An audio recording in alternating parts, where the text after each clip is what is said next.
8, 7, 6, 5, 4, 3, 2, 1, 0.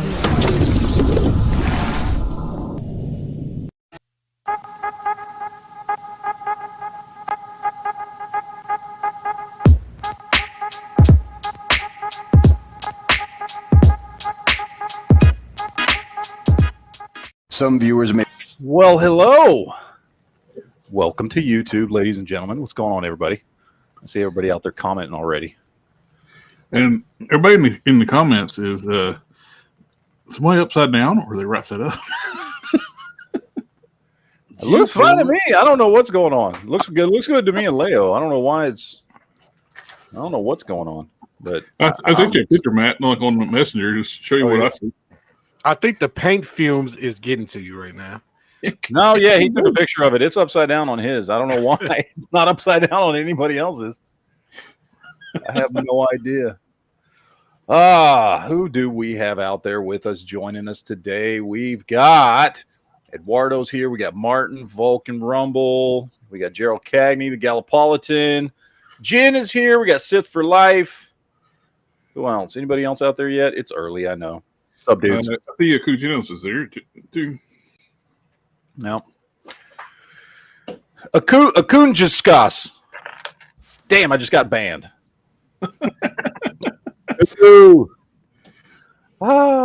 Anyway. Yeah, I can't see. By the way, I can't tell which channel you guys are watching on, as I don't have the individual comment section opened up. So I don't know if y'all are watching on Geek Fusion or on the other channel. But either way, here we are. We're here. Another Geek Night. Got some stuff to talk about today. Got some things to go over. I did go to the movies today. I want to show you guys what I got at the movies today. So I got me a Slimer cup. Oh, that is super cool. Sweet. Oh, yeah, that's nice. Oh, I got to stop by cup. the movies just to get and I got the Slimer popcorn bucket. Oh my God. Look at that. Look at that. So does it go on top of the bucket or is he the bucket? No, he is the bucket. You got to eat it out of his mouth. Okay, that's cool. I like that. I am so jelly right now. So yeah, I had to pick those up. We went to go see Dune, and they didn't have any of those Dune popcorn buckets everybody's talking about. But I saw that behind the counter. Yeah, the Fleshlight Dune popcorn buckets. But I saw they had those behind the counter, and I was like, "Hey, are those? Can I get those?" Because the movie doesn't come out for like 3 weeks. I was like, "Can I get those cups in that popcorn bucket?" And they're like, "Yeah." I was like, "All right." So I want popcorn in that, and then I got 2 of these. I got a drink for me and my wife, so we got 2 cups, and we got Slimer here. So, yeah, pretty cool. I love this popcorn bucket, man. This is as cool as the popcorn bucket I've got. That's for Blue Beetle. Like that I got up there. I don't know what I'm going to do with him. I don't have any really shelf space. He's not going to go on one of these shelves. I'll put him somewhere else. But maybe make something out of him, like a light or something. Because he's translucent. So you could put a light in there. Oh, so Slimer is trans? Okay. Yeah, Slimer is trans. Nice. I was going to say probably on the dining room table. Yeah. Making a good night light. Put a hole in the bottom and put a bulb in there. Or you can just let everybody stay on the kitchen table, put condiments bottles in there. The kids will love it. Yeah, night light it. The kids will love it. Yeah. like a ghost sitting there glowing in the dark in the corner. But anyway, no, I picked that stuff up today. It was pretty cool. I was like, oh, I'm gonna go see Dune. I'll get one of them Dune popcorn buckets everybody's talking about. And they didn't have any, and I saw those. I was like, well, shit, this is better. I'd rather have this one. This one's cooler than the freaking than the Dune one. So I'm happy with what I got. I got a new favorite cup. So I'm good. Do a search. I'm happy. I'm happy for that. But UltraCon was fun today.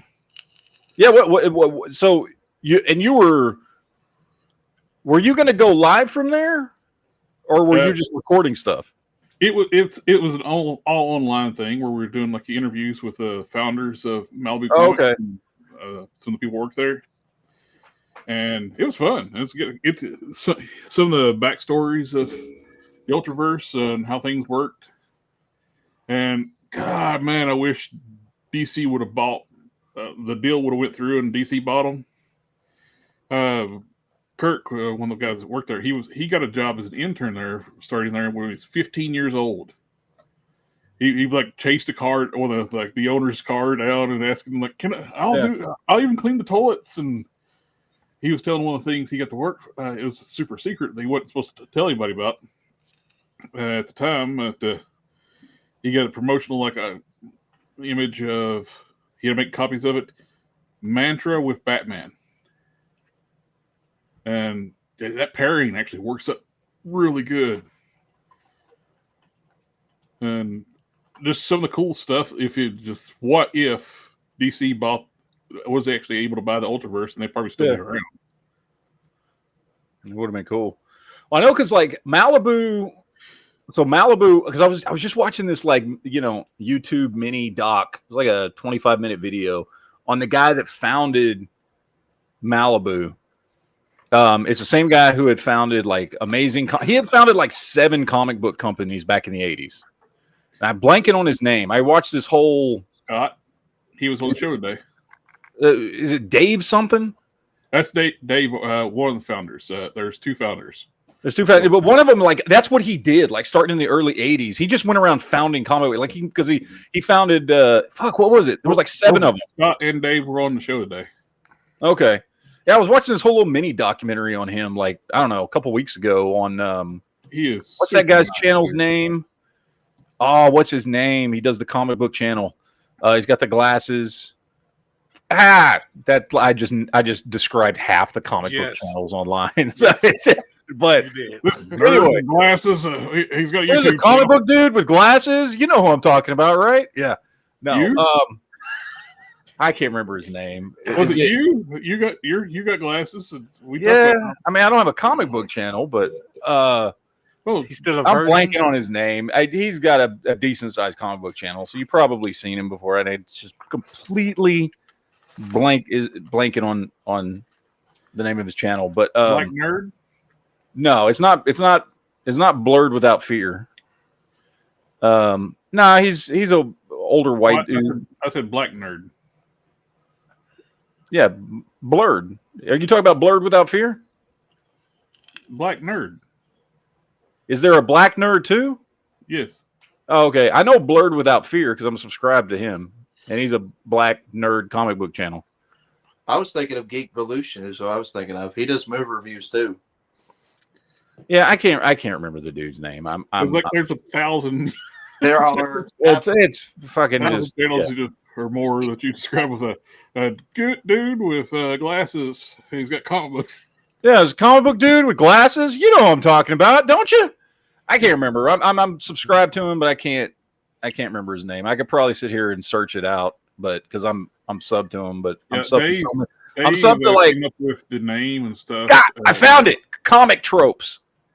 There you go. Oh, Comic Tropes. Dave was talking about how he came up with the idea for the name, the logo for today. He actually drew the logo for Malibu Comics, designed it, and he was sitting in traffic. And when he was coming up with the name, he didn't want to come up with anything like Ultra Comics or anything would seem like that's going to be like too actiony. One more like a just a general name for comics. He come up with Malibu Comics. Yeah. It was great getting to hear those guys talk. That's cool. Yeah, I that would have been the fun. very first year of Image Comics. Malibu published their books. So if they wasn't for Malibu, they wouldn't have been an Image.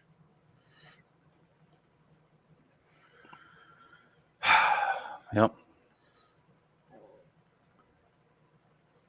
It's so quiet. There's no background music. Yeah, you got so quiet. Oh, there's no background music. I completely spaced on that.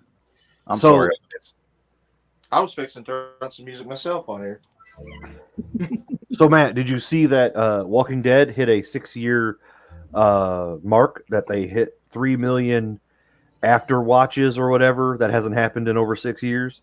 Well, yeah, I bet with Rick coming back, Rick and Michonne, yeah. Yeah, so I didn't see the full number, but they said it's something like rewatches or something. So it's the people that watched it streaming somehow, they calculated it would hit over 3 million, which hasn't happened for Walking Dead 6+ years. That includes that's like just Negan stuff, man. That's season 7. Yeah. So that is really a good sign. I really hope that they can hold the momentum this week, but I think that there's a chance, man. I think that they're not going to disappoint. That whatever we get to see, you always think that. You always think that. But okay, but man, we got Rick and Michonne, the people that we actually care about. And look, I agree. They got rid of Angela Kang and some of the other people that had screwed up the series, and that first episode was really fucking good. I agree. Yeah. However, I am not going to get my hopes up because I've been disappointed every single time. So if it turns out good, awesome.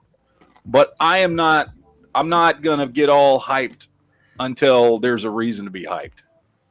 I will watch each episode individually, hope that it's good, but I'm not in that they're back camp yet. Okay, you can live in fear. 6 episodes and it kicks ass all 6 episodes. I'm gonna be like, all right, there we go. Nope. You can live in fear, but I will appreciate the greatness that is coming bestowed upon us in the form of Rick Grimes. Rick Grimes. I agree. It was awesome having Rick back. Yeah, it was. I've been sitting here a couple times, an hour, like refreshing that page to see. So it's going to drop. If you get that, please send it over.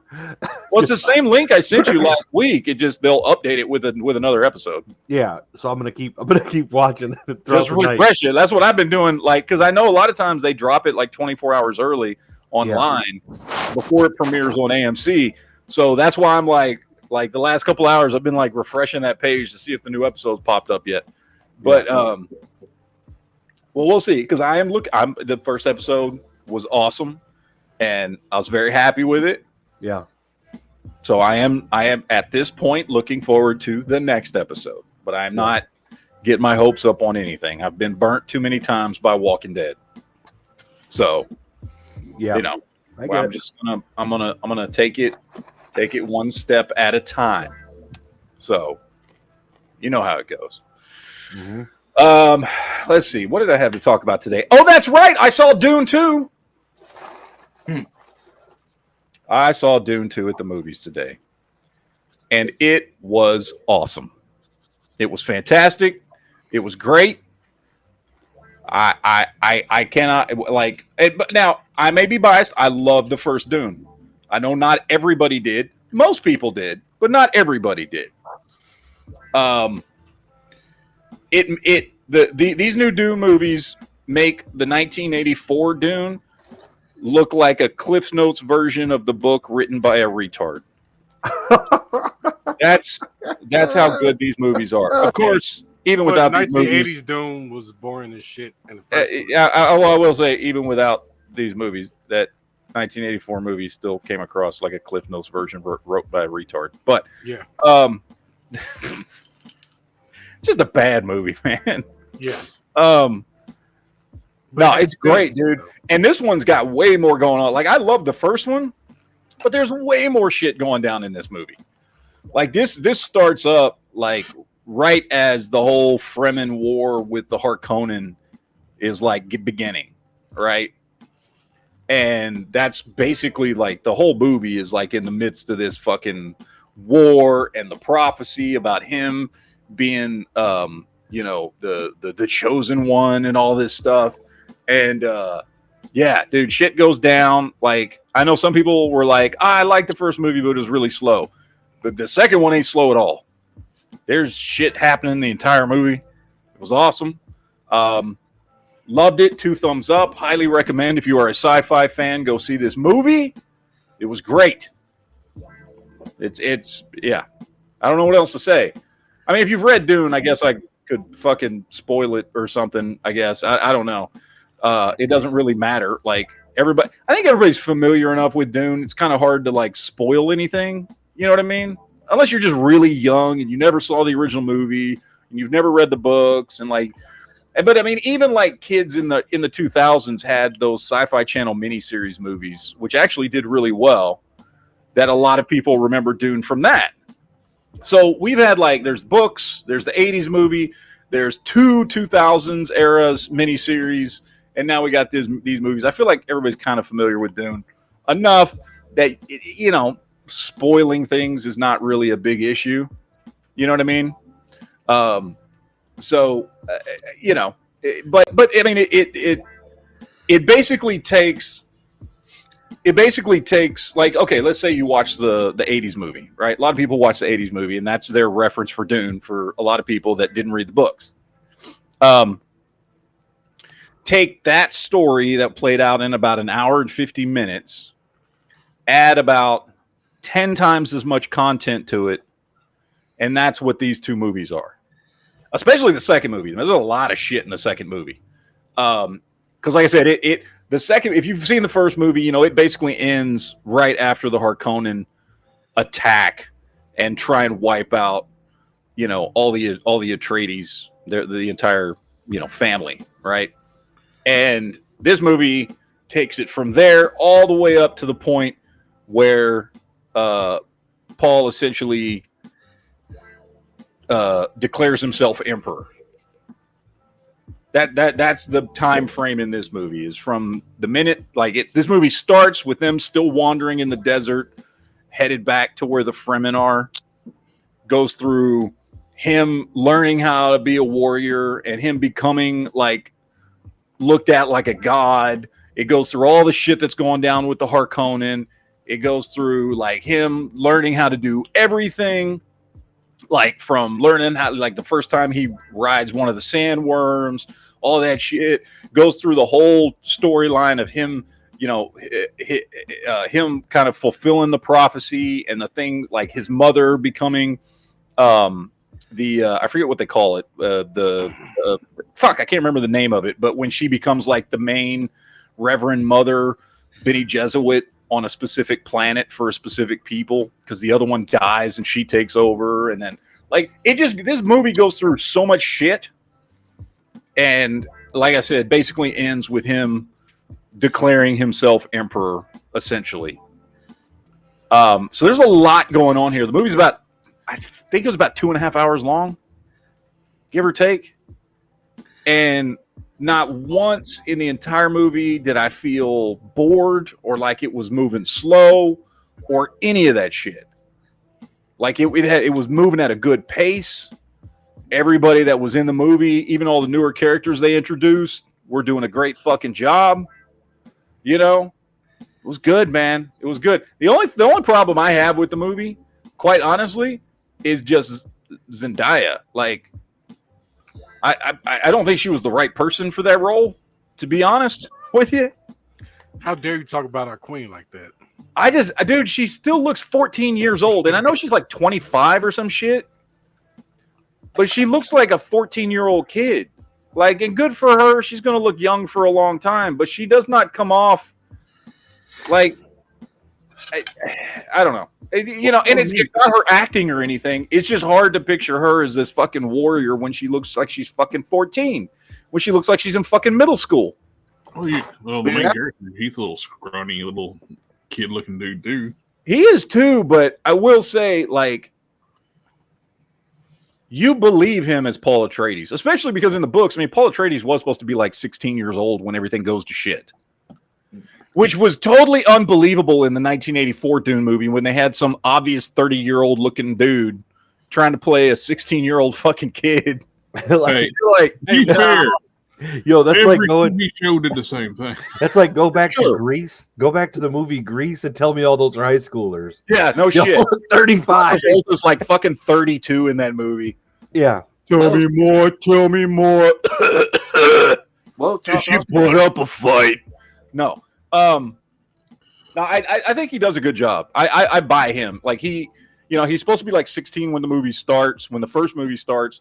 I think by the end of this movie, they don't really say how much time has passed, but you feel like it's been, a couple years at least, So he's probably supposed to be between 18 and 20 by the end of this movie. And he pulls it off fine. Her, I don't know. There's just something I don't know. I don't particularly find her I think I don't know. I just don't think she works in the movie as well as, especially when the princess, the emperor's daughter in the movie, that like he's going to end up marrying to become emperor. You know what I mean? Is played by what's her name? Florence Pugh. And it's like, oh, these are the two chicks that are in his life. And it's like, oh, it's Florence Pugh, who looks like she's like, I don't know, 25 to 30. And she looks like a woman. Okay.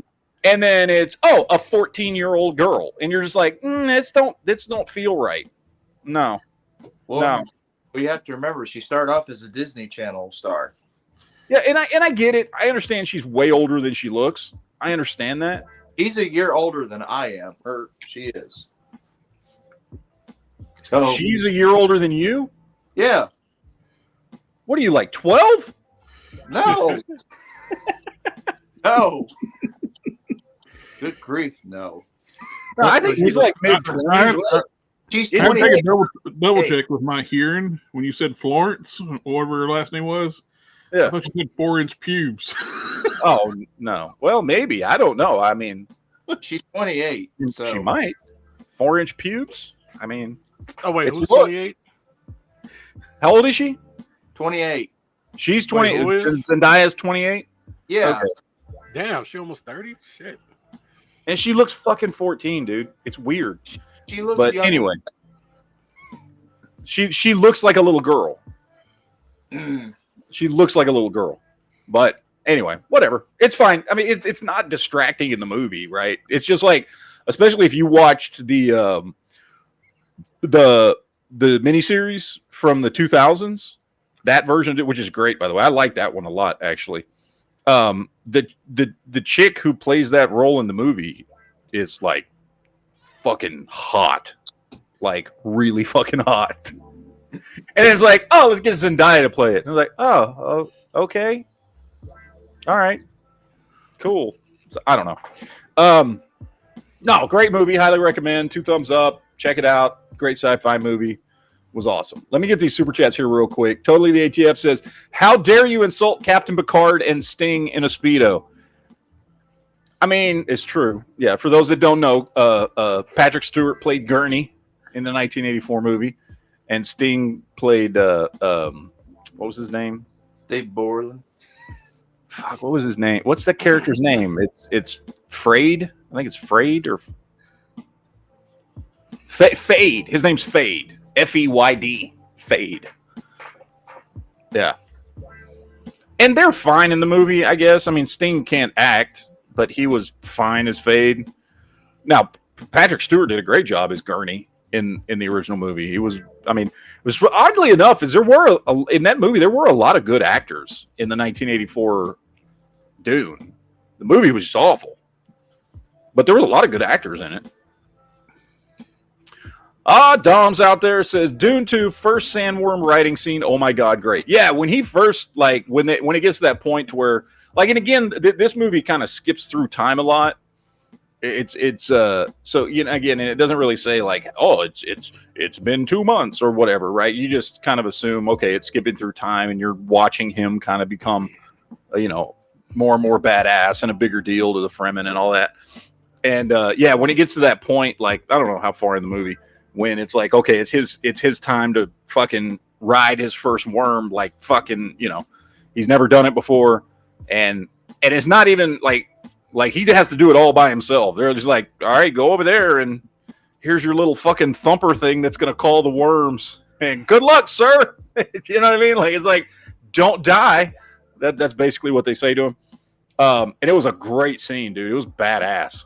It was fucking badass. The movie was great. I thoroughly enjoyed it. And I will say one thing about the movie. I heard there was a lot of people that were very, very upset at this movie because they didn't like that the movie wasn't woke. And they're right. It's not at all. And even before I saw the movie and I heard that, because this week as reviews have been coming out, there's been some people, some reviewers coming out saying, oh, it should have dealt more with people of color and inequity and the colonization attitude and all this stuff, which of course, yeah. So anyway, they were upset because the movie's not woke enough. That just made me way more excited for it. And I got to say, when you watch the movie, it's totally not woke at all. So hey, Disney, take note. Disney should take note, man. Problems on Earth were not expressed on an alien movie. A movie yeah, exactly. Right. Yeah, I saw one review, the whole review, and it's like 15 paragraphs of this guy complaining that, this was the perfect opportunity to make a point about colonizers coming to a planet and taking it over from the people that live there and all this kind of stuff. And they didn't make enough of a point about it. Okay, well, first of all, have you read the book, you dumb shit? That's what Dune is about. Like, that's half of the movie. The other half of the movie is about Paul being this Messiah figure who, spoiler alert, if you don't know, in the end, turns out he's not really the Messiah. Actually, his son is. More or less. I mean, nobody's really the Messiah. You know what I mean? But, like, his son actually becomes, like, the God King. But it's not him. But, like, the book is about all kinds of things. The story is about all kinds of things. It's about people protecting their land. It's about him as a kid being told he's like some Messiah figure and how he deals with that. It's about a lot of stuff. You didn't need to work anything else in there. And the fact that they didn't and they just stuck to the story and it got people upset just makes me like it more. And I know there's a lot of people out there that feel the same way. Everybody forgets about saying controversy creates cash. Yeah. Well, hopefully other big networks and big companies see this and say, oh, look, people don't need to have woke stuff all the time. Or at all, maybe. Well, and we had this whole diatribe about this last week, so I'm not going to rehash all that. But writing stories, good stories with good characters that make pertinent points about society. Nothing wrong with that. Star Trek's been doing it since the 1960s. But they did it well with good characters and good stories and good writers and good directors. And today it just seems like they just want to take shitty characters and shitty stories and shove some sort of political message down your throat and then call you a bigot if you don't like it. And just be like, no, it's not that I give a crap about people being, somebody who's, I don't know, pick a color, purple. I don't care. Purple, black, whatever, being a main character. It's just that you write a shitty story, and then when people say they don't like it, you just call them racists. It's like, no, you wrote a shitty story because your only priority was pushing a political message instead of writing a good story. I mean, genre television and movies have been doing this for a very long time. Star Trek was pushing all kinds of stuff all the way back in the 1960s, but they did it by telling good stories. And that's why we all love Star Trek. When people didn't like the horribly written Michael Burnham character on Star Trek, they started like, they're like, everybody's just racist then. No, it's because it's not a good character. Like, I'm sorry. Like, write better stuff. You know what I mean? Nobody was complaining about, people, dude, I remember in 1992, I don't even remember anymore. Whenever Star Trek,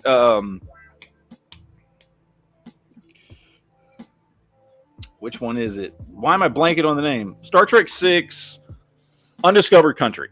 When Undiscovered Country came out, and I remember, and I was right there with everybody in the audience, I remember 1992 or whenever that movie came out, Star Trek Undiscovered Country, when Sulu shows up on scene, all right, and he is the captain of the Excelsior, people fucking cheered. People fucking loved it. Nobody was like, oh, why is the Asian guy the captain? Like, nobody gave a shit. Why? Because Sulu's a great character. It was a great story. We had years with Sulu as an awesome character, and seeing him get his due and become a captain, of the fucking Excelsior, which at the time was like the go-to ship for the fleet. Like, it was awesome. And how did they accomplish that? By having good characters and writing good stories. And if you do that, nobody gives a shit about like, nobody cares if it's a lady or somebody who's not white or whatever else. Nobody cares. Write good characters, and we'll love it. We'll love it when they get to be the hero. Stupid. Who's your favorite secondary character in Star Trek? In Star Trek? Oh my god! Old. Okay, we'll start old, like original series. It's got to be like one per series because So who's like not your Kirk or Spock? Favorite. So from the original series, my favorite character would probably be, it's probably Scotty. I love Scotty. I'm Bones all the way, man. Bones. I like Bones or Spock are secondary characters. Star Trek's always been an ensemble. What's what I love? It was Spock, Bones, Kirk is the main leads, and you have the rest of the cast. I just meant not Kirk, not Spock, because obviously those are like they're up there. But I'm just saying not those two. For me, it's Bones. Scotty's close. Chekhov, I like them all. But for me, it was definitely in Next Generation, it was Data. I thought some of the greatest stories revolved around Data. Whether it was like Measure of a Man or Data's Day or some of those episodes, he was like the greatest secondary character. In Deep Space Nine, I would say the best secondary character, probably. Oh man, that's tough because there's a lot of good secondary characters in there. But I think Quark was the most fun. I loved Quark. That's what everybody says. Yeah. But you wouldn't have had a station if it wasn't for O'Brien. True. Quark was more entertaining, man. You know what I mean? Like he added, like every time he showed up on screen, like he was a very entertaining character. In Voyager, best secondary character, Tuvix, probably. Oh man, I don't know. Kim, I liked Kim. Kim was mine. Kim was good. I liked B'Elanna too, man. She added a lot of good, like she added a lot of good plot points. You know what I mean? Like she moved the story along very well in many episodes. Well, and I would often side with her in arguments. Yes, he was one of the most sympathetic characters because she almost always made sense. Even when you were supposed to feel like she was the one going against the grain, like you agreed with her opinion, even if it wasn't the Starfleet thing to do. Yeah, like she was the one that would usually walk in and be like, "What the fuck are we doing? Yeah, you know, like, why are we not shooting this thing? Why are we not shooting it right now?" Yeah, so I liked her a lot. I thought she was a good character. On Enterprise, best secondary character was Trip. He's the engineer. Trip was the best character. I think he was the best character on the show, arguably. But certainly the best secondary character. T'Pol. The what? Oh, and that's it. It's T'Pol all the way for me. It took her so long to become a good character. Like the first couple seasons were rough. Her first scene. So, or you just talking about how she looks. You're just talking about how she looks. What? No. You got to give Trip some points too. He was tapping that. So. I mean, as we're going with that, then my favorite characters are Uhura, Deanna Troi, Irina Reese, 7 of 9, and all right. Let's see. Totally the ATF says, curious what Honda's opinion is on this. I don't know. Honda left. He was in here and then he just walked away. Yeah, I was hoping to hear about because he's such a deep Trek. Yeah, he's a huge Deep Space Nine fan. Yeah, I don't know where he went. Yeah, he came in, he didn't say anything, and then he just left. Okay, if you had to be on one of the ships in one of the timelines, and you're not going to be a main character, but you're going to be like working your way up. You're working your way up. Who do you want to serve under? Oh, I totally want to be under Picard on the Enterprise D because they went through the least amount of shit. Plus, you know what I mean? Like Galaxy class is like being on a cruise liner. Yeah, They had the easiest life on the Enterprise D. Yeah. And as long as you're in the saucer, you'll be all right. You gotta separate. You're good, man. You're golden, man. Yeah. You can go there and get all your shit. You know what I mean? You learn all the stuff you need to do, and you know, get all your pips on your collar, and work your way up. And what they need to do though is like now that technology's got to the point where they do movies, we need another series set on a Galaxy class because they really never showed everything inside a Galaxy class because of budget constraints and limitations of technology at the time. Because there was so much stuff inside of a Galaxy class when you look at the tech specs of it. It's just they could do so many stories just on board the vastness of that ship. Yeah. They had actually like aquatic areas for aquatic crew members. The Cerritos was more fun as far as adventures. I'd definitely pick Voyager. I thought that the missions and the antics and the things that went on were really neat. The fact that you were by yourself and that you wouldn't have a whole fleet to come save you, and you had to kind of figure things out, and they kind of worked with pirates and all kinds of. I always like that stuff. Yeah. Get killed and have your organs harvested by the Vidians and no shit.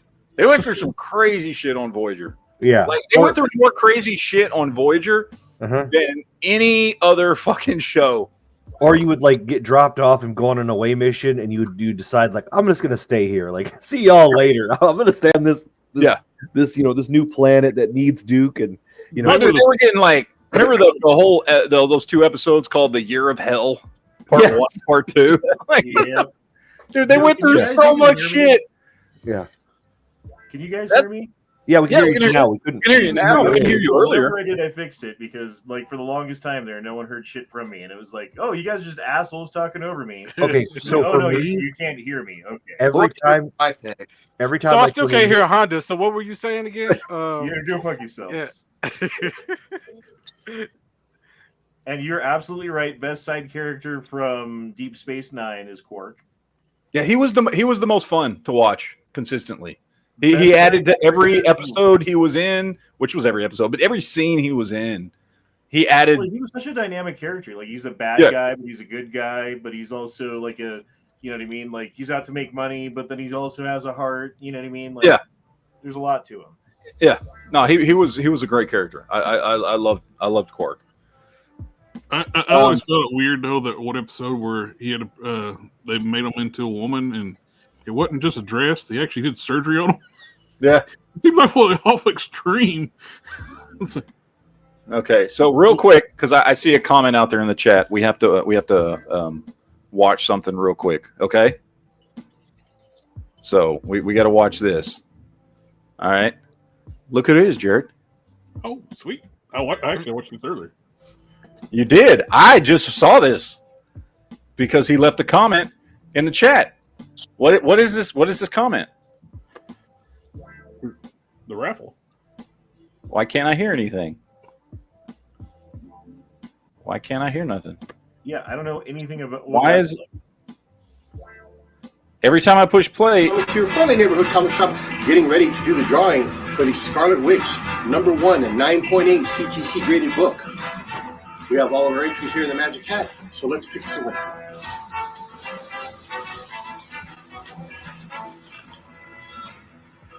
And the winner is Matt Hansen. Matt Hansen, congratulations, my friend, on winning this book. Hey, son of a bitch! Hurry, my friends, because next month, in Days of Future Past, Doomsday #1, signed and numbered with a certificate of authenticity. We'll be giving this away next month. Wait, I want that one.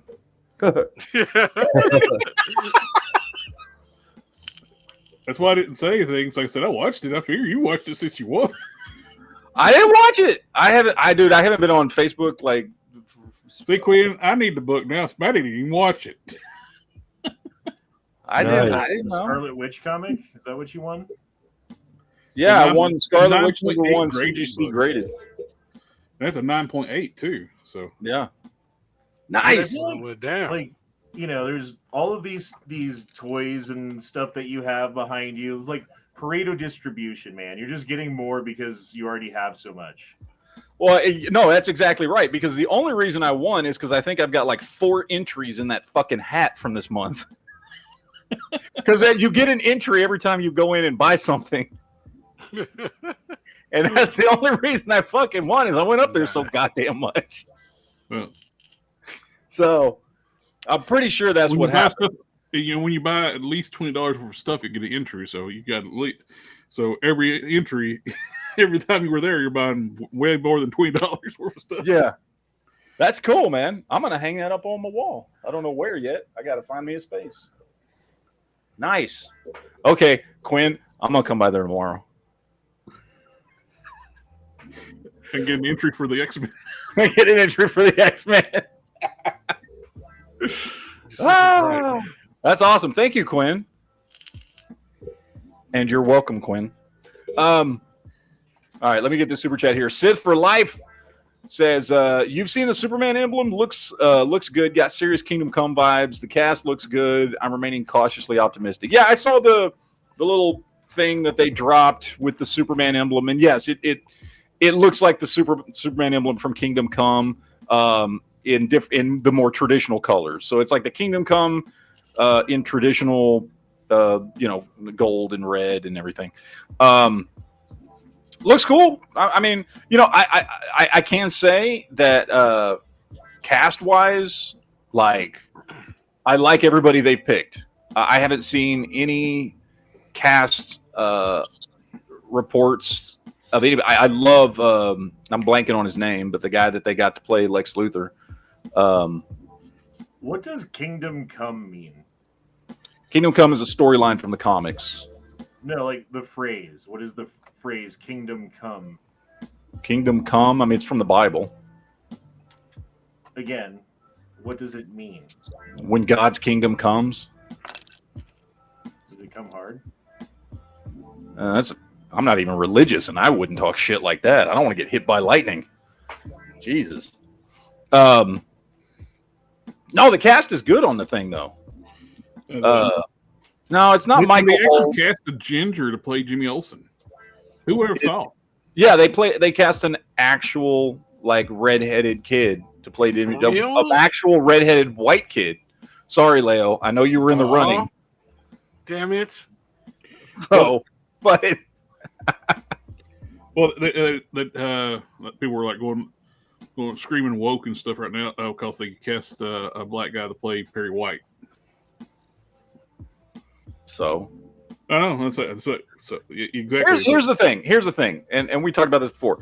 Hollywood has done this to themselves because nobody gave a shit that Lawrence Fishburne played Perry White in Man of Steel back in 2011. Yep. Okay, and he was awesome as Perry White.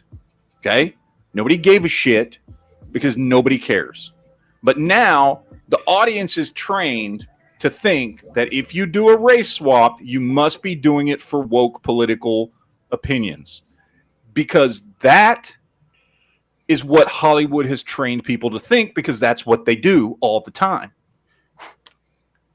So that's on them. They're going to get people that are going to get triggered by it. I mean, that's their fault. And it may not be politically motivated. It may just be the same thing that Zack Snyder did in Man of Steel.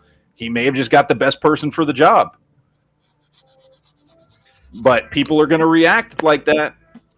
Mm-hmm. So, and I loved Lawrence Fishburne as fucking Perry White. I thought he did a great job. I like Lawrence Fishburne anyway.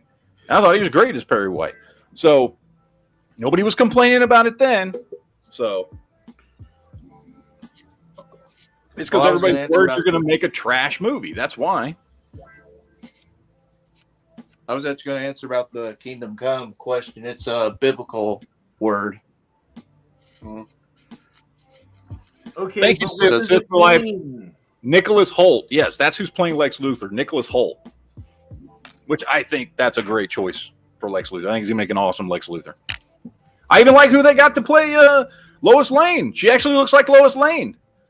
That's the only thing I didn't like about Man of Steel was I hated who they got to play Lois Lane. I love the movie, but I thought she was an awful choice to play Lois Lane. The chick they got to play Lois Lane in this, actually, I was like, okay, yes, I've seen her in a few things. Mostly I remember her from Marvelous Miss Maisel on Amazon.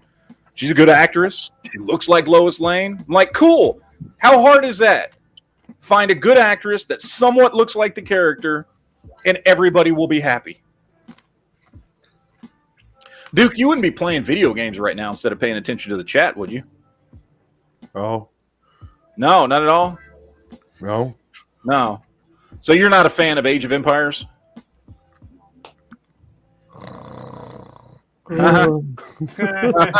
Yeah. You know, I get those little fucking pop-ups, those little Steam pop-ups whenever somebody starts playing a game. What? I can't hear you. Huh? Huh? What are you saying? Huh? What? Excuse me, Sonny? What was I can't that? hear you so well. It's just a little, I don't know. Anyway. I read what Eric M said. He said, I'm surprised they haven't made Kal El a black transgender autistic incel. Yeah, I'll watch if they did. I would definitely watch. I mean, I would watch it because I'd be very curious to see what the fuck they were going to do. I wouldn't be offended by it, so. I'd be like, really? Okay, I'm curious. But they were been pushing for years to want to do like a Michael B. Jordan and Superman thing is like, and not be like a Val Zod or be an actual original character. Mm-hmm. They want to make sure it's replacing Kal-El. And I wouldn't watch it, but you make a Val Zod or here's an ideal Icon. I would love to see an Icon movie. They could do a Icon. They could touch on every one of the social justice things they want to talk about, but done in a good way because it was well written. Yeah. Oh, they could bust out with the Milestone Comics, give us Icon and fucking Hardware and Static. And what? Static and fucking. You know, remember when they threw Steel into Milestone? You know. Mm-hmm. Like they could do that. You could totally do that in the DC universe. It's already been done in the comics, and it was awesome. They were well-written comics with great flushed-out characters back in the 90s. You know, those were really well done. But they don't want to do that. They just want to replace, other characters instead of, they sure don't want to create their own characters, but then they don't even want to take the already existing characters that fit the mold of what they're trying to do anyway, that are already established in the comics. That's not good enough. We gotta replace other characters instead. So that's dumb shit. With Icon too, he's been on Earth like over 150 years or so, and he actually went through during racist times on Earth and stuff like that. Mm-hmm. So they could actually do flashbacks showing back his times back then. Yeah, and it's legitimately part of the story. Yep. And it's legitimately comic book accurate, and it makes sense. But they don't want to do that. No. But no, I like the cast. So far, everybody I've seen cast in the new Superman movie is good. Now, I don't know if the movie's going to be good. The movie may suck. But I like the cast. I mean, the only thing I don't like is the fact that we lost Henry Cavill because I thought he was the best damn Superman we've ever had. Mm-hmm. But, I mean, whatever, you're going to start over. I get it, I guess. I get it. But, At least they finally fired the idiot Ezra Miller. Oh, did they finally? I think so. Okay. Because I know they just hadn't announced it. They just didn't, I hadn't heard anything about it. I assume he's not coming back because not only is he horrible. Okay, so first of all, he was a horrible choice for Barry. Period. End of story. He was a wrong choice for Barry. Hold on, let me stop you there. You calling them him and he? It's they and them. No, it's him. He has a fucking dick. No, it's they and them. I don't give a shit what his fucking mind thinks about some bullshit because it's the same dude who's been arrested for breaking into people's homes and stealing wine from rich people, even though he's fucking rich, and for fucking hauling off with a teenage Native American girl because he thought they were going to fucking go off and have a spider god fucking called down from heaven for them. The dude's insane. He is insane. I don't take shit he says seriously. And he quit using the they, them, too. The pronouns. But anyway, he was a horrible choice for Barry. Okay? The character was written horribly. He personally is insane. and the Flash movie sucked. So I don't see any reason why they would bring him back. Okay, the only like Flash related character I could ever see him playing would have been Bart Allen. Maybe, yeah, he might have been an okay Bart Allen, like maybe 10 years ago now. And now he's 30. Oh yeah, he's too old now. Yeah. When he first premiered, it would have been Bart Allen would have made more sense. Yeah. Another super chat here from Eric says, "Time for a new villain for Superman to fight." Honestly, dude, what I want to see is I want to see. I love the idea Lex Luthor is going to be in this. I know that he's supposed to Lex Luthor is going to be like the guy behind the guy. You know what I mean? He's going to be the over villain, kind of scheming and stuff. And so there's not going to be any my understanding anyway, from what leaks have come out, that's not going to be like he's the outright villain of the movie, but he's still the villain of the movie. And I want to see, because in the movies, for me, Lex Luthor's never been done right. He wasn't done right in the Snyderverse. He wasn't done right in Superman Returns, and he wasn't done right in all the old Chris Reeves movies. I've never liked Lex Luthor in any live-action movie iteration. Now, I do think Lex Luthor's been done on TV very well. I thought Lex Luthor on Smallville was phenomenal. I even liked the Lex Luthor from Lois and Clark back in the 90s. I thought that, I forget that guy's name now, but I thought those two renditions of Lex Luthor, being a very intelligent businessman who was also like a fucking genius, I love that. I love that he is the brains to Superman's brawn, and even though he's not super strong, right? Like, he's more than smart enough. He can defeat Superman when he puts his mind to it. I like that. And that's what I'm hoping we're going to see with Nicholas Hoult playing Lex Luthor. I want to see that level of fucking, Lex Luthor. I want to see that uber genius who has the power and the intellect to fucking take on the Man of Steel and be his equal. You know what I mean? So I'm actually looking forward to that, because I don't think in movie form Lex Luthor's ever been done right. So hopefully we'll see. Although I've heard rumors that, like, quote unquote, the main villain is going to be Parasite. I don't know if that's true. But like, my understanding is, like, Lex Luthor's going to be in the movie. He's going to be kind of the schemer and the planner and trying to figure things out, but that there's going to be another like villain for Superman to punch. You know what I mean? Essentially. Which I'm fine with. That's very comic book accurate. So I'm okay with that. I don't have a problem with that. Michael, if it's the Parasite, they stole my idea.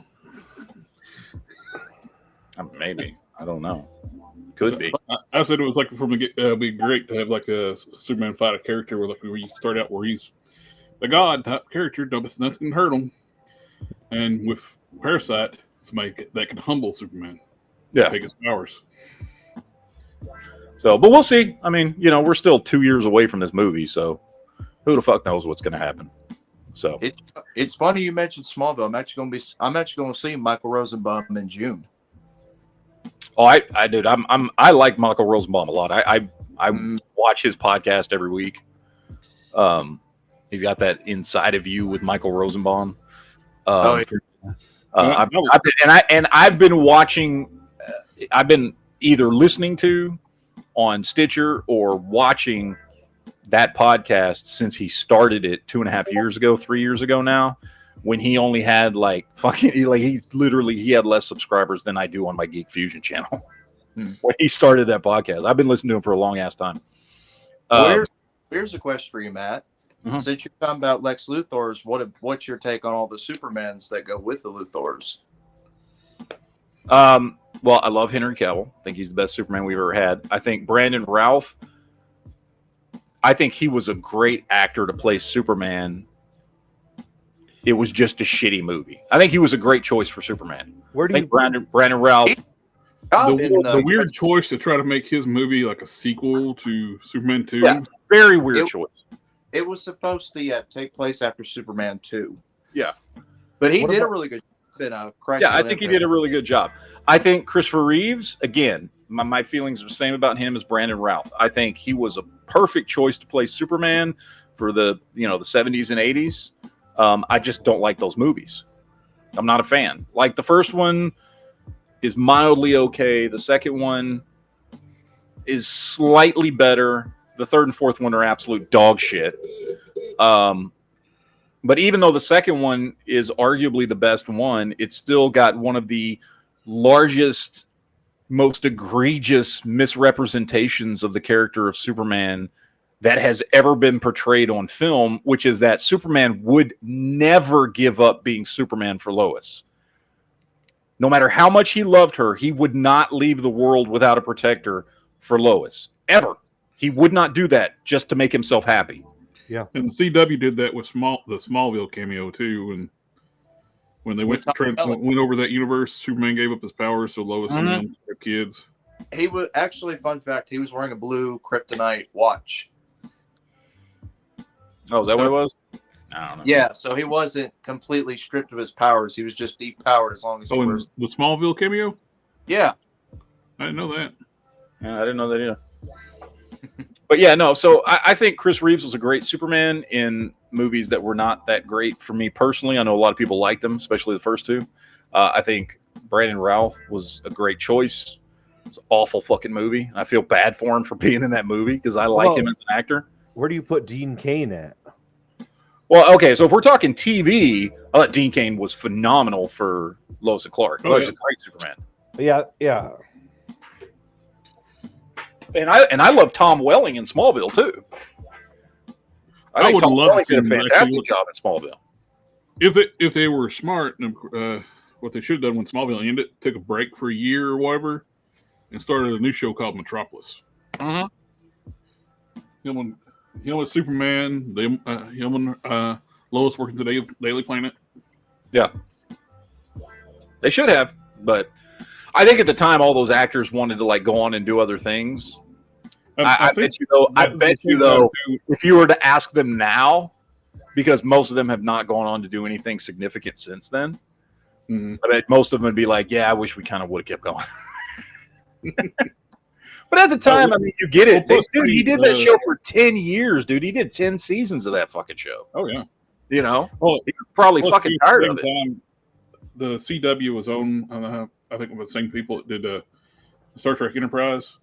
Yeah. And that guy that was running Paramount, CBS, whatever it was, hated sci-fi. That's why he canceled Enterprise. Yeah. A lot of people try to blame it on Nemesis doing so poorly in the theaters. No, the dude just hated sci-fi. He hated Star Trek. All right, let's see what else we got out here. Oh, you know what? I finally watched it. I was going to try and watch it all last week before last week's show, but I didn't. But I finally finished watching Netflix Avatar: The Last Airbender. It was awesome. It was a great show. Loved it through and through. Great show. So if you are a fan of the show, which I was, I actually started watching it because my son was watching it at the time when it came out in 2006 or whatever the hell it was. I can't remember when that show originally premiered. That's how I got into it because my son was watching. I was like, I would sit down and watch it with him or whatever because he was still young. And I got into it. And then, years later, watched Legend of Korra, thought it was good. Not as good as Avatar was, but still good. So that M. Night Shyamalan Ding Dong movie was a steaming pile of shit. So I wasn't sure what to expect. I was assuming it was going to be better than that M. Night Shyamalan movie, right? Because how could they possibly make it worse? But I wasn't sure if it was going to be good. You know what I mean? And I'm happy to say I enjoyed it quite a bit. I liked it quite a bit. I thought they did a really good job in 8-hour-long episodes of covering the same material that they did in the whole first season of the cartoon.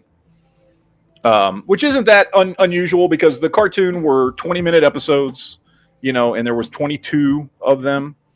So, you divide that by 3 and you basically get 8-hour-long episodes. So I thought they did a really good job. The characters were all doing. The only character in the whole show that I thought could have been better was Katara, and it's nothing against her. It just she came off as a very new actress. You know what I mean?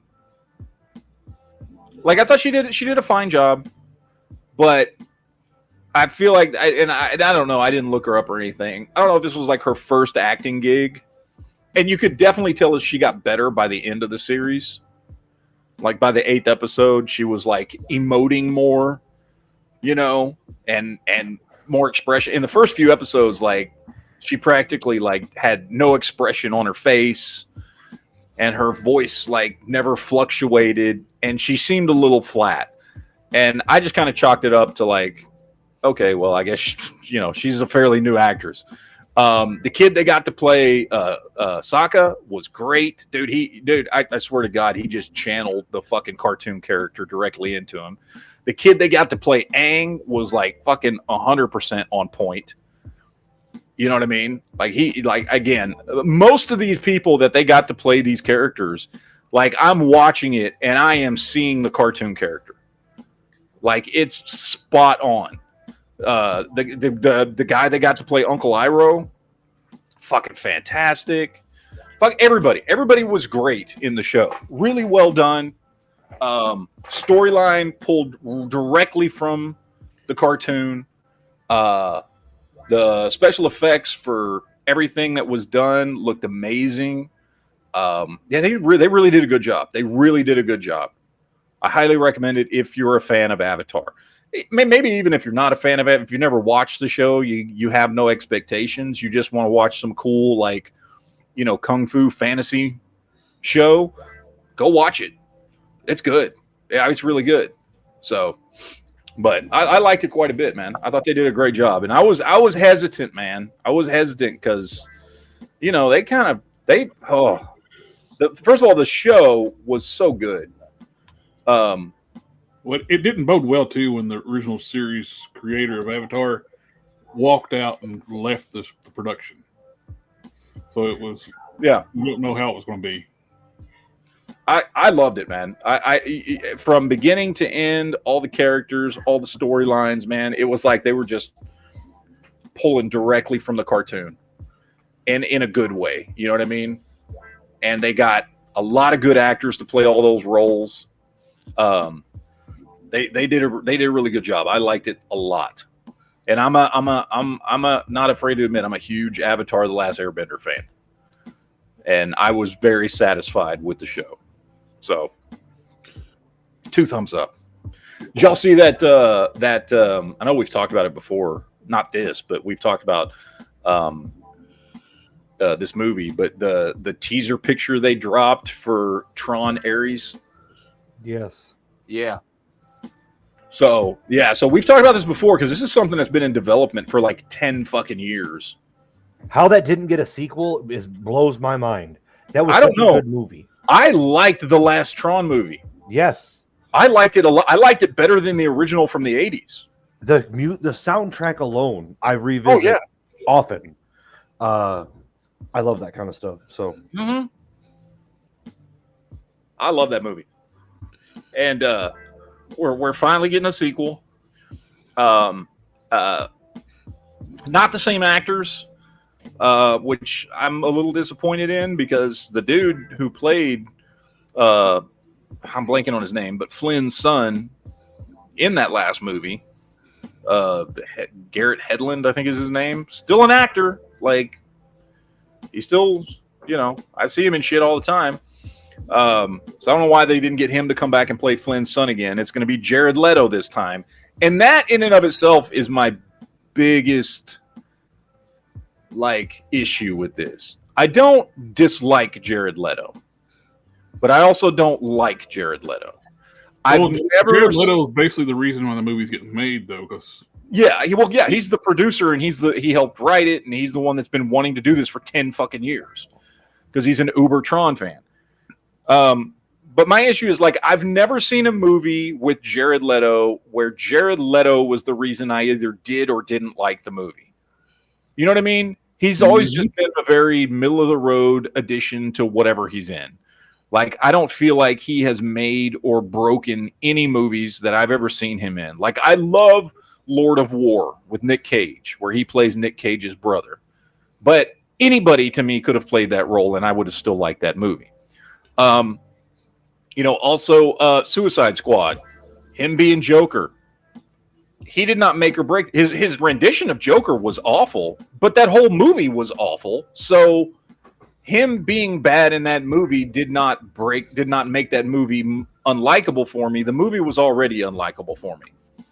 And then you've got like a Justice League, the Snyder Cut, where he shows up for 5 minutes at the very end of the movie and does an actual really good rendition of Joker. And I thought it was great. However, I would have liked that movie even if that scene hadn't been in the movie. So I've seen him in a lot of stuff throughout the years since like the 1990s, and I've never seen him in anything that made me go, oh, I do like this guy or I don't. I'm always just been very ambivalent on him. You know what I mean? Yep. Yeah. Like, I just don't really care about Jared Leto. You know? Like, and Morbius, that would have been a bad movie no matter who played Morbius, right? I can't blame that on Jared Leto. So I don't dislike him because of that, because it was just a bad movie. So I don't know if Jared Leto being in this movie is good or bad. But he's going to be in it, and he's going to be the main guy. So I guess we'll see. But they're obviously in production if we're getting teaser shots from the movie. So, it looks, the shot we had, the one picture we got looked cool, very Tron-esque, but I don't know what to think of it. I hope, because I love that last movie, I hope it's as good as the last one. If it's as good as the last one, I'll be happy. So Garrett Hedlund is his name. Yeah, Garrett Hedlund. Yeah, and he's still an actor, so I don't know why he couldn't come back and play that role, but whatever, I guess. He's probably like what James Gunn said. He's too old, like Henry Cavill, about playing Superman. Yeah, but he's younger than Jared Leto. Jared Leto is the one who wanted. He was pushing for the role, so. Yeah, no, and I get it, but like, it's not like Garrett Hedlund. Like Jared Leto's like 51. Garrett Hedlund is like still in his 30s. Like, that's true. So I don't think that was why he didn't get cast, but whatever. I don't know. We'll see. Maybe we'll get a trailer in the next few months or something. I have no idea. I don't know what the shooting schedule is. They're probably not even finished making the movie, so who the hell knows when we're going to get a fucking trailer for it, but whatever, I guess. Sith for Life out there in the chat says, did you see Michael Cutlitz as Lex in the Superman and Lois series? He was different, but he was kind of cool. Had that intimidation factor. Yeah, I thought he did a solid job of Lex Luthor. We hadn't gotten enough of him to really get a good feel for him as Lex Luthor, but in the couple episodes he was in, I thought he did good. Are we getting another season of that show? Yes. We are getting another season. That was one of those shows I really, really liked the first season.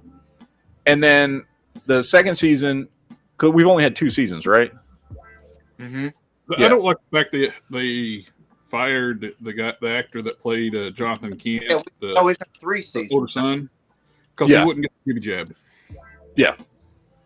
Yeah, that was kind of bullshit. Well, the actor said he left because he had mental problems. He left because he was fired because he wouldn't get the COVID vaccine. Oh, okay. But yeah, they're supposed to have season 4 is supposed to come out this year, I think. Oh, it's 4? I can't even remember how many seasons we've got, but I don't know. It's a show that I thought started off really strong and I liked it, but this last season where it was just like, and I get it. Like, the world is a serious place. Bad things happen to people, all that kind of stuff. I didn't need an entire season about Lois's breast cancer. You know what I mean? Like, that was the main plot of the entire season, was Lois Lane has breast cancer. Yeah. And I'm like, okay, this ain't Grey's Anatomy, dude. Like, I get it's real life and all that kind of stuff, but that's not why I'm watching a Superman show. Yep, and I think that there's a reason that people need to escape, and that's a little bit too real because people Yeah. deal with that every day, and I'm it's a horrible thing to deal with, but I want to see like Superman in trouble, not with that kind of stuff, because that to me it ruins my escape, and I don't like I know it's maybe like a way of psychologically just trying to like ignore it, but that's what I want to do when I want to watch this show. I want to escape from my reality, which does have to deal with stuff like that. So that's my opinion on that. I get it could be closer to somebody else's, but no, man, I want to escape. Yeah. Okay. I will say they only brought that up because they have to bring drama into the show because it's still because they're trying to still keep like CW-esque with the drama. And I get that, but like Smallville did it for 10 seasons. You know what I mean? While keeping it with very comic book storylines. Smallville did it for 10 seasons, dude. It's not like they couldn't have come up with a better, overarching story for season 3. And I get it, whatever. We need to keep the drama. Okay, cool. Can you do it some other way? That's not what I don't read comic books for that. I don't watch television to get told about like that. I'm certainly not watching a superhero television show to hear about somebody getting breast cancer. It's like a few years ago, they had a She-Hulk comic where she was dealing with PTSD and she didn't Hulk out until issue 8. So you had to buy 8 months worth of books before you actually got to see She-Hulk. Oh my God. No, thank you. I'm sorry. Exactly. No. So you've seen season 3 of Superman Lois, right, Matt? Yeah, season 3 was the breast cancer season. Yeah. So who do you prefer better, being Doomsday, Zod or Bizarro? Neither.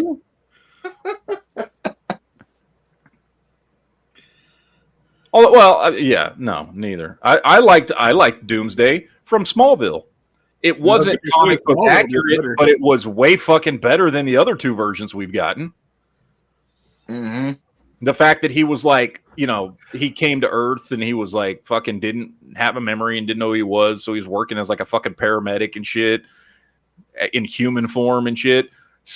Even though it was not comic book accurate at all, it's still a way better fucking story than Bizarro being fucking Doomsday or fucking Zod being Doomsday, looking like a goddamn Ninja Turtle. Well, they can't do comic book accurate because Warner Brothers is too afraid to show a baby dying 100 times. No, they're not. You know why? Because they did it on Krypton. Did you ever see the 2 seasons of Krypton? They fucking did it on Krypton, and that was great. That was a comic book accurate version of Doomsday. I was not the hugest fan of that show because it was a little too slow moving in the first season, but then the second season really picked up, and Doomsday came in, and we got by the time the second season was done, I was looking forward to season 3, and then they canceled it, and I was like, "What the fuck, dude? The show's finally gotten good." Like they brought in fucking Lobo and Doomsday, and it was fucking like the show had gotten. It was a slow progression, but it got better and better and better and better, and then they fucking canceled it. But they totally did a comic book accurate Doomsday in that show. Comic accurate Lobo as well. Yeah. And then they fucking canceled it. I'm like, what the shit, man? It was a good damn show. I liked it. I think they did what a lot of shows do, which was in the first season. It was like too concerned with here's Superman's grandfather and his grandfather's girlfriend, and then the girl he's supposed to be marrying, and let's do a lot of interpersonal drama. And that's why it was kind of slow and wasn't that great in the first season, because they were spent more time focusing on that than the stuff that comic book fans want to see. They also did the stupid thing and had a human show up on Krypton. That never made any sense to me, and they kind of phased it out in season 2. Which humans can't survive on Krypton. Yeah, it didn't make any sense in the first season with Adam Strange and shit, and I was just like, Anyway, but overall, I like the show. I mean, it was a good show. The first season was just fucking slow, but then as soon as it gets good, What the fuck does Sci-Fi do? Cancel it, just like they did with fucking Dark Matter. Fucking Sci-Fi Channel. Farscape. Fucking dude. What You the think hell? it's good, they cancel it. Yep. What were those? Remember that? What was that? There was that one season where we got 3 alien shows from each of the 3 networks. It was ABC, NBC, and CBS, and it was like Surface, the alien show about that agency that was tracking aliens, and then the third one was that show about aliens taking over people's bodies after a hurricane. I don't know any of those. This was like late 2000s, and 3 alien shows popped up all at the same time. And they each got 1 season, and then they each got fucking canceled. And the thing was, is they were all pretty good. Fuck, I can't remember the name of those shows. Surface was one of them. And it wasn't aliens, if I remember correctly. Surface wasn't aliens. It was about underwater creatures. So it wasn't aliens per se. The other 2 were about aliens, but they were all very similar, genre sci-fi-esque shows. It wasn't Alien Nation, was it? No, that was in the 90s. This was late 2000s. One of them was called Surface. Okay, let me look it up. Let me look it up. Alien Nation, play Nang Sung. Yeah, I love that. I loved that part. And then Sykes, it's Sykes. It sounds like shithead. Oh, I love that. Okay, so this was the 2005-2006 season. That's when Surface was on. And that's what that, because it was that same year. And I cannot remember what the other 2 shows were called. I remember what they were about, but I can't remember what they were called. I know the one about the government agency tracking aliens had, I think, Carla Gugino in it. And I think it had, what's his face? Tyrion Lannister in it. Might have been the first or second thing I ever saw him in. What's his name? Yeah. I can't remember his name. Why am I blanking on his name? This is going to piss me off because I can't remember. Frank. Damn it. What the fuck is his name? I'm going to look it up here because I'm going to find it. Let's see. Threshold. The name of the show was Threshold. It's also 2005-2006 season. And his name is Peter Dinklage. There we go. Peter Dinklage. Yeah, he was in it. So it was Surface, Threshold, and I don't remember the name of the other show about the aliens taking over people's bodies in Louisiana after a hurricane. Or no, was it Florida or Louisiana? Fuck. Somebody out there knows what I'm talking about, damn it. I'm gonna find this shit. I'm now obsessed with finding the names of these 3 shows. I remember the guy. What's that dude's name? Eddie Cibrian or some shit like that.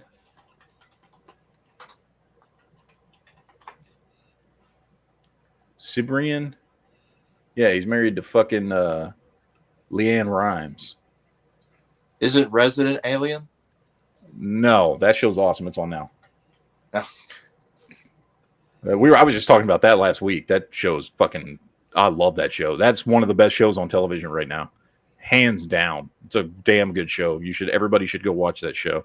Oh, I've seen it. I was just trying to think of another Alien title. All right, Invasion. All right, so we had 3 shows come out in the 2005-2006 season of television. It was Threshold, Surface, and Invasion. And all 3 shows were actually pretty good, and all 3 shows got canceled after 1 season. I found it, damn it.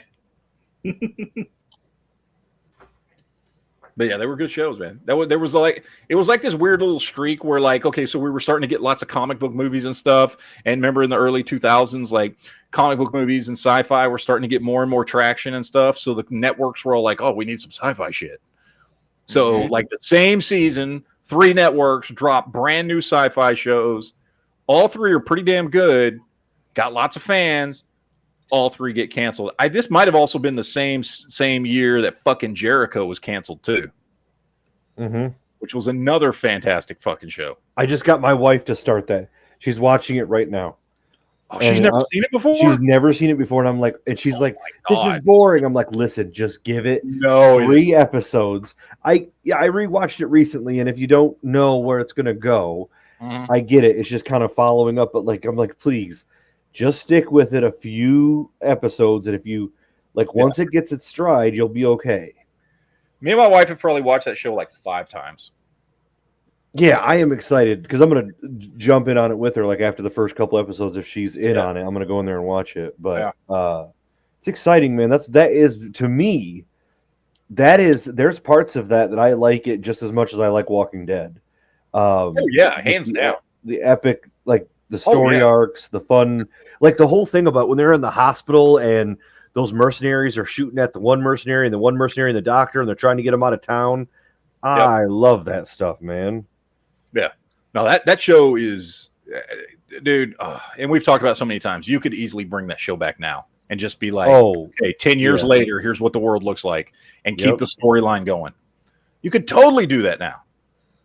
And it would totally work. They don't want to. Fuck them. Bunch of bastards.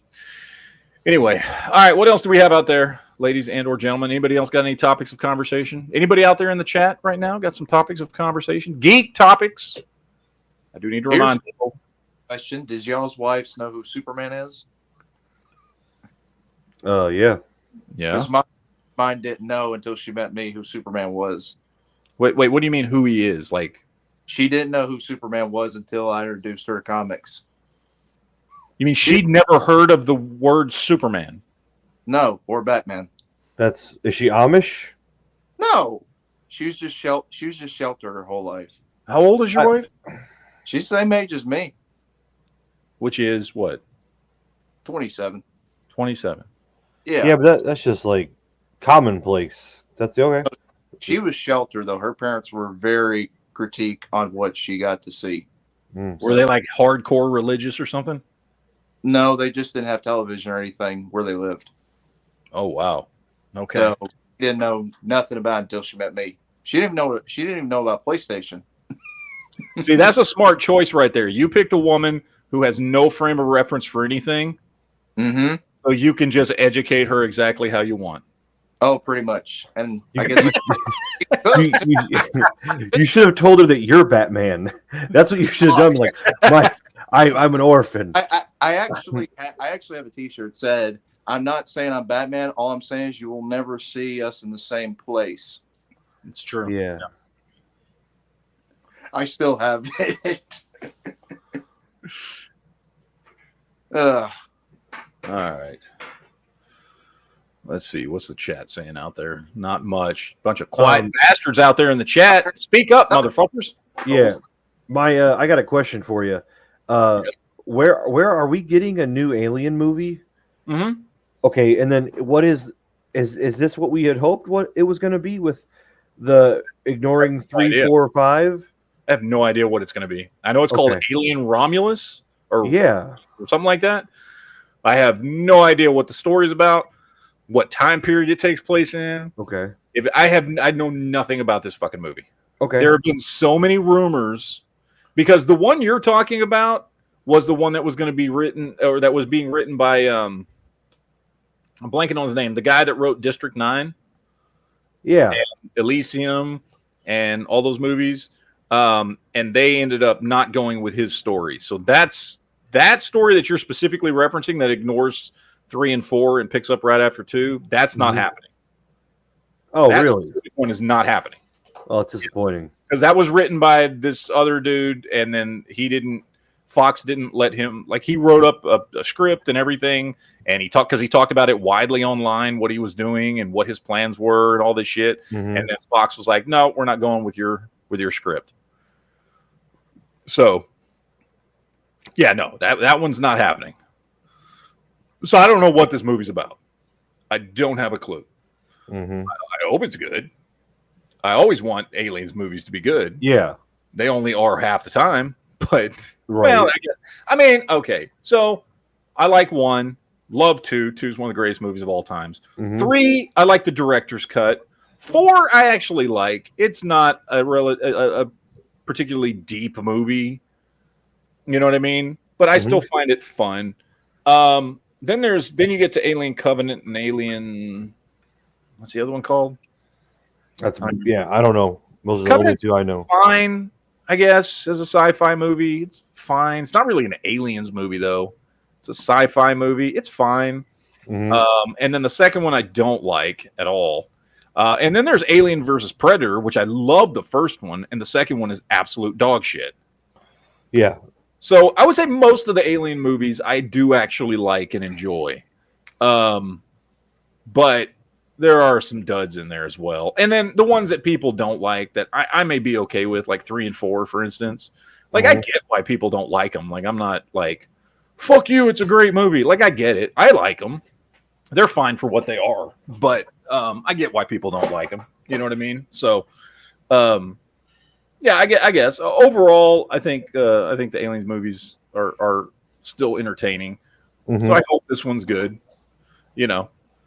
But I don't know. We'll see. I mean, they've been talking about this fucking movie for so fucking long that, I mean, literally, when that other dude who did District 9 started talking about that Fox wanted to do a new Aliens movie, and they first asked him to write a script, that was 7 years ago. Yeah. And then, you know, that was like 3 years of that. And then they didn't go with that, and they're going with whatever this Alien Romulus thing is, and giving it off to a new director and a new script writer, and now that's apparently filming, and I still have no fucking clue what that's about. It's all 20-something kids, and they want to have all young people in this one. I just want them to do an Aliens genocide interpretation, because Aliens Genocide, I don't know, I'm assuming, I don't know if anybody in here has read that. It was a Dark Horse comic, and it took place further in the future after Ripley and all that stuff was done, and the storyline was on Earth. There's a couple storylines, but basically on Earth they're using, and I forget what it is, but they're using something from the aliens to create essentially like a steroid for humans. And so I think it's Weyland Yutani who's making this drug that like athletes are trying to get, and you know they stand to make a whole lot of money off this drug. They send a ship out to go find the alien homeworld because they want to start harvesting this drug. Well, when they do find it, but when they get there, they find there are 2 sets of xenomorphs living on this planet, and one of them is a set of xenomorphs they've never encountered before that somehow are bigger and more aggressive than the ones they're used to. Oh, so man, you've got the black xenomorphs that we're all familiar with from all the movies and stuff, and now but there's also these kind of red colored ones that live on the planet, and they're caught when they get to the planet. Essentially, that's where it gets the name from. It's like a genocide. The red ones are trying to wipe out the black ones. Okay. Sounds really fucking racist, but that's what well, I mean, and there are humans caught in the middle because they went there to go try and, you know, find where the planet was and see if they could get it set up to start harvesting the aliens to make this drug. And it's a really fucking good story. It was Dark Horse Comics back in the 90s. Highly recommend checking it out. It was a great story. And I would love to see like a movie adaptation of that because it was so fucking well done. There were a lot of good Dark Horse Comics back in the day in the 90s was doing some phenomenal stuff with aliens, with Predator, with Terminator, with RoboCop, all kinds of stuff. They were doing some really, they were taking movie properties and doing some really, really cool stories. With Star Wars, they were doing Star Wars Dark Empire. I would love to see a live action adaptation of RoboCop versus Terminator. Oh yeah, that would be awesome. It'd be fucking awesome. What is one graphic novel or comic that you would like to see adapted in live action? Saga. What's that? I'm probably the only one here that knows what that is. Yeah. It's a weird space saga. I don't know how to explain it. I'll show you. Hey, let me show you. I've got them over here.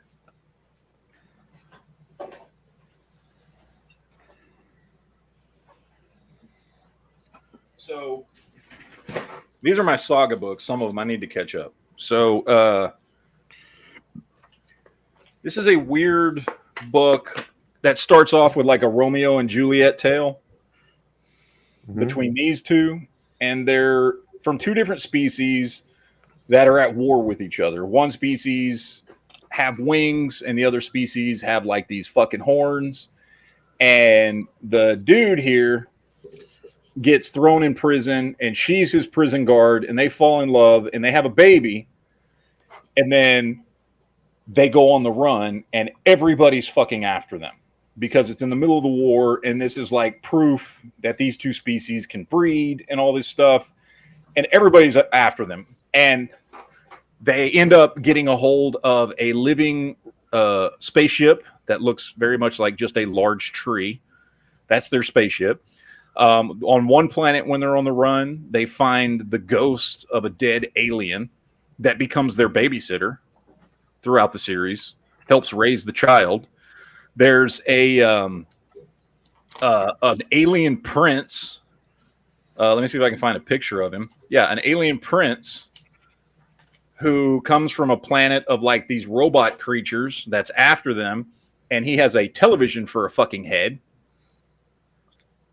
And there's a bounty hunter in it that's after them, one of the many bounty hunters that's after them. This dude right here who has a fucking large, giant talking cat that talks to him, and that bounty hunter's ex-girlfriend is a giant spider lady who's half human, half spider. It's a weird fucking book, but it's very good. I don't know how to explain it. It would definitely be rated R because it is very violent. But it's a really, really good series. I think this is Image Comics. Yeah, Saga is put out by Image Comics. And it's just this weird spanning saga tale sci-fi fucking epic thing that all is based around these two characters that fall in love and have a kid in the middle of a war. And it's really fucking good. I highly recommend it if you're into comics, checking it out. I don't read a lot of comics anymore, but I do read Saga.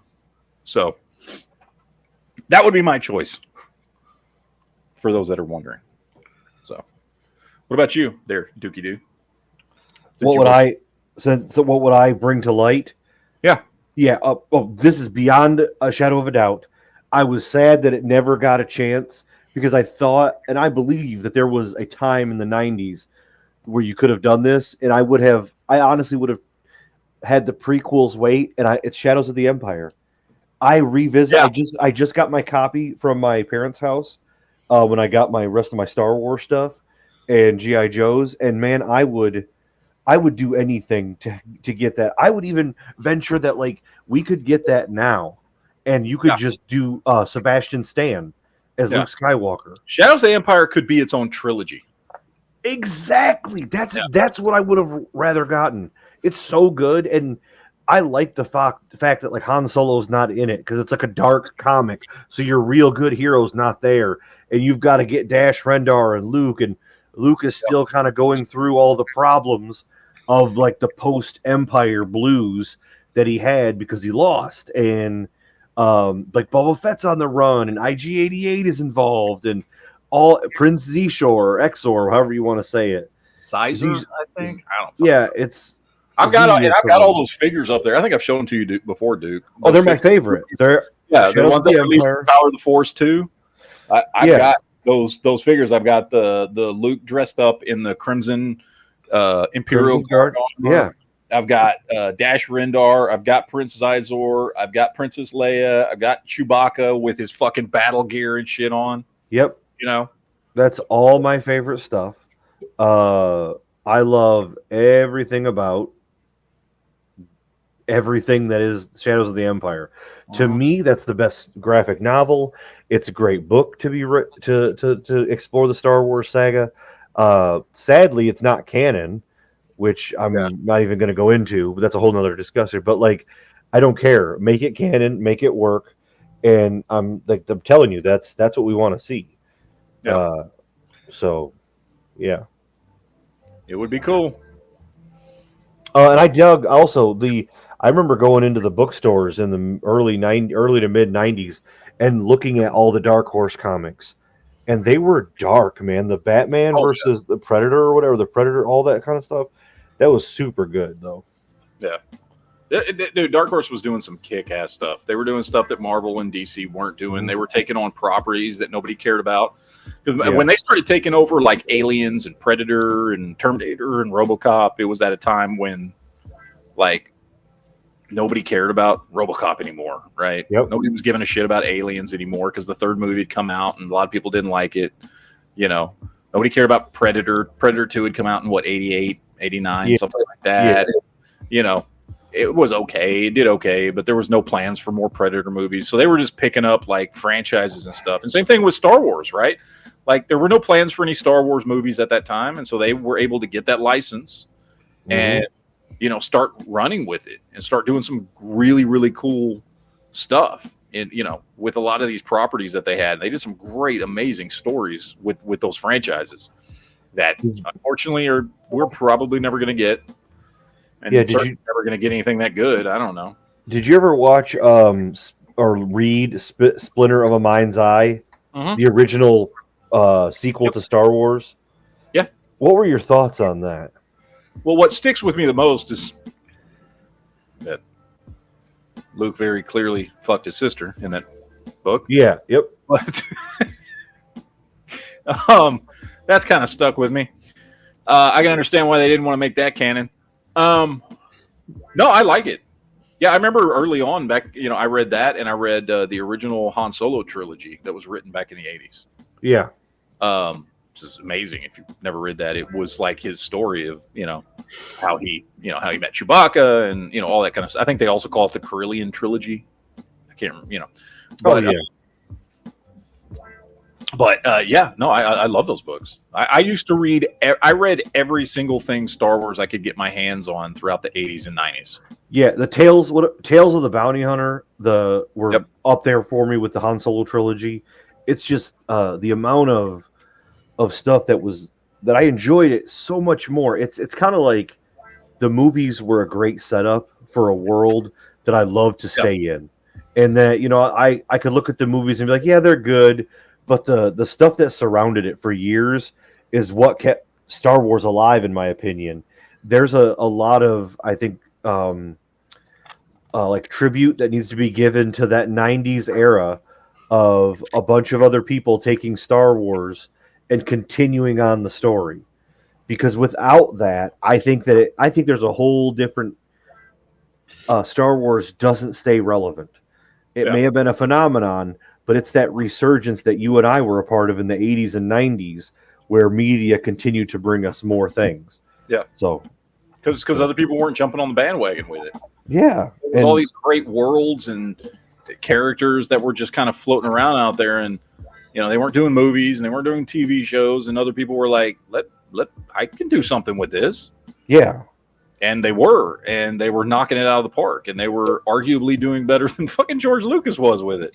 Yeah, and that's where I really have a hard time and struggle with, like, how could you just when you came to the new stuff, you couldn't, like, you had the best source material ever, and it just sat there for you, and you're like, I'll do something better. And I'm like, no, it was already done for you. You wouldn't have to pay those people that much money to get the rights, because like nobody cared about it. So just sneak in there and be like, hey, I need to pay you pay them out, but it's not like it's going to be some crazy thing that you can't afford, and it's going to be the material's worth it. Yep. Yeah. And they did some amazing stuff. And we'll probably never see any of that. Although, I mean, you know what? Let me walk that back, because it does appear like Dave Filoni is doing his best to work in some of that stuff. Mm-hmm. You know, with Thrawn and everything else, it does appear like he's trying, at least as best as he can. Yeah. You know what I mean? And still stick to what Disney will allow him to do. You know what I mean? It's like, okay, well, yeah, you can tweak this stuff and blah, blah, blah, blah, blah. But, you know, yeah, you also got to, you know, you got to stay within the worlds we've already created. Mm-hmm. And you work Lizzo into the story. Yeah, it's true. And Jack Black. Yeah, I didn't like any of that, so that was stupid. I would have rather have seen other Star Wars Muppets. As much as I know about pop culture, until the episode aired, I didn't know that was Lizzo. I didn't know who Lizzo was, nor do I still know or care. Yeah, I didn't know who Lizzo was. Voice for a queen. Yeah, I didn't know who Lizzo was, and I watched that episode, and I think I said this when we did the show after that episode, but I was more distracted by Jack Black than I was her. Like, he was just being Jack Black in the episode. Yep. And it was weird and did not fit the Mandalorian story at all. Like, she did not do anything that annoyed me in that episode. And the person and way they had Bo-Katan and Jindarin, just like when they were summoned to the king and queen, and they just went, okay, whatever. That kind of goes completely against their characters where they was written before. Yeah, being forced to go see them. It was the worst episode of season 3. But yeah, she didn't bug me in that episode. She was the least annoying part of that episode. There was so much other shit in that episode that the entire episode sucked, but she was the least. She was just like, oh, okay, whatever. And then later on, we were talking like, oh, that was Lizzo. Okay, well, all right, whatever. I mean, that was funny. Like her entire thing was wanting to feed Goguru like tons of food. Mm-hmm. But anyway, all right. Anything else we got? Nothing. Any other topics? Nothing. No other geek related content? No, we're good. All right, then. That about wraps it up for today, ladies and gentlemen. Thank you for hanging out with us this weekend. Enjoying some geek chat, some geek time, having some fun, talking about some movies and some TV shows, some nostalgia, all that good stuff. We will be back for more geek chat next week, as always. Jared does have his Whip It tomorrow night. I'll be back on the NEA channel on Monday, and then we'll be doing Toy Chat on next Friday and Geek Chat on Saturday. But that will wrap it up for today. Enjoy the rest of your weekend, motherfuckers. Hope to see you guys next time. And I think that will just about wrap it up.